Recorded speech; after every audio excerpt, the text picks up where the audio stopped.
ক্রিকেটের test, one day বা টি-20 যে ফরম্যাটই বলুন না কেন, বাংলাদেশের ব্যাটসম্যানরা যেটি সবচেয়ে ভালো পারেন সেটি ডট খেলতে বা ডট বল খেলতে। সারা বিশ্বের ব্যাটসম্যানরা ক্রিকেটের প্রতিটা সংস্করণেই এগিয়েছে সারা বিশ্বের প্রতিটি দলের খেলোয়াড় ব্যাটসম্যানরা। সেই প্রমাণ পাওয়া যায় তাদের খেলা দেখলেই, কারণ টি-20তে ছাড়িয়ে যায় 300, ওয়ানডেতে 400, আর কেউ কেউ তো এখন টেস্ট খেলেন ওয়ানডে ক্রিকেটের মতো।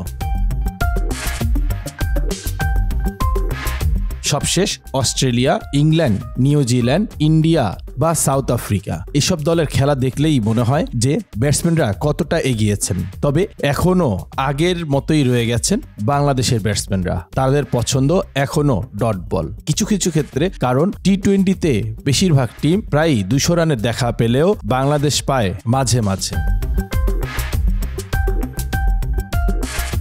আর সেই বাংলাদেশের ব্যাটসম্যানদের নিয়েই শুরু হয়েছে ষড়যন্ত্র। এসব কারণেই বাংলাদেশের ব্যাটসম্যানদের অনেকেই নাম দিয়েছেন ডট বাবা অথবা ডটের রাজা। আর সেই বাংলাদেশের ব্যাটসম্যানদের নিয়েই এখন শুরু হয়েছে ষড়যন্ত্র। তবে সেটা ছোটখাটো নয়, অনেক বড় ষড়যন্ত্রই। কারণ ডট খেললেই নাকি মাঠ থেকেই তুলে নেওয়া হবে। টানা 6টি ডট বল খেললে আম্পায়ার বলবেন, যাও বাবা, অনেক খেলেছো, এবার প্যাভিলিয়নে ফিরে যাও। আর যদি এমন কিছু হয় তাহলে দেশের অনেক বাঘা বাঘা ব্যাটসম্যানকে আউট হতে হবে, প্যাভিলিয়নে ফিরতে হবে এই ডট খেলেই। তবে সুখবর হচ্ছে, আপাতত এই আলোচনা চলছে অস্ট্রেলিয়ার ফ্র্যাঞ্চাইজি টুর্নামেন্ট বিগ ব্যাশে। নিয়মটি এখনো চালু হয়নি, আলোচনার পর্যায়ে আছে। তবে চালু হওয়ার সম্ভাবনাই বেশি, কারণ টুর্নামেন্টকে আকর্ষণীয় করতে বদ্ধপরিকর বিগ ব্যাশ কর্তৃপক্ষ। প্রশ্ন হলো, নিয়মকে কেন এ দেশের টুর্নামেন্টে আসতে হবে?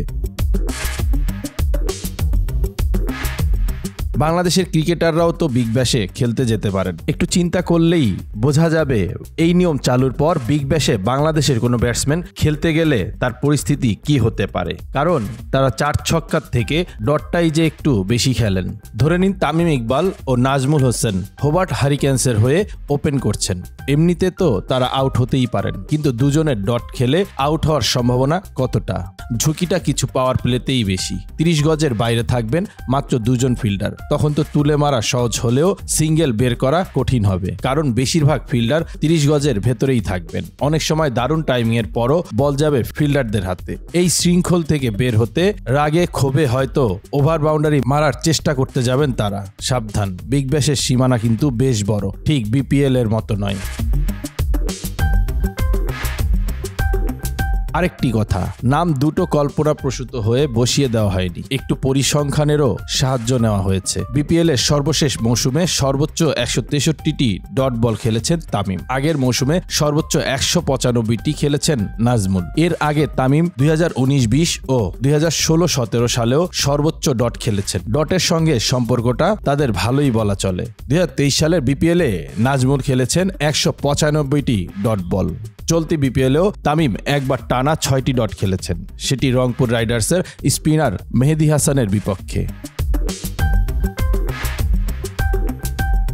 এছাড়া চলতি বিপিএল এর 37তম ম্যাচ রংপুর রাইডার্স ও চিটাগাং কিংসের ম্যাচে বিনুরা ফার্নান্দোর প্রথম ওভারই মেডেন দিয়েছেন আমেরিকা থেকে আসা স্টিভেন টেইলর।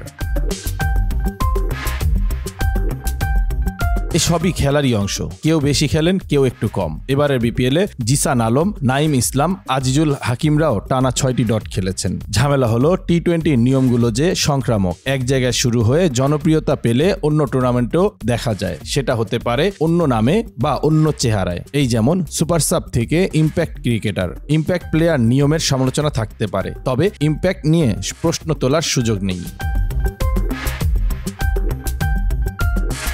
আইপিএল এর পর আইএল টি-20তেও এই নিয়ম আছে। এমন কিছু যদি বিপিএলেও চালু হয় তখন, যদিও বিপিএল অন্য জগতের টুর্নামেন্ট, এখানে মাঠে নামার আগে খেলে টাকা পাবো কিনা তা নিয়েও অনেকের ভাবতে হয়, তবু ভয়টা থেকেই যায়। যেভাবে প্রতি বছর বদলের গান নিয়ে বিপিএল আসে, সামনে যদি বিপিএল ভোল পাল্টে বিগ ব্যাশে আলোচিত নিয়মগুলো বাস্তবায়ন করে, তখন বাংলাদেশের ডটের রাজাদের কি হবে? কারণ বাংলাদেশের খেলোয়াড়দের টাইগার বলুন আর যাই বলুন, ডট বাবা, ডটের রাজা, এগুলো কিন্তু তাদেরই নাম।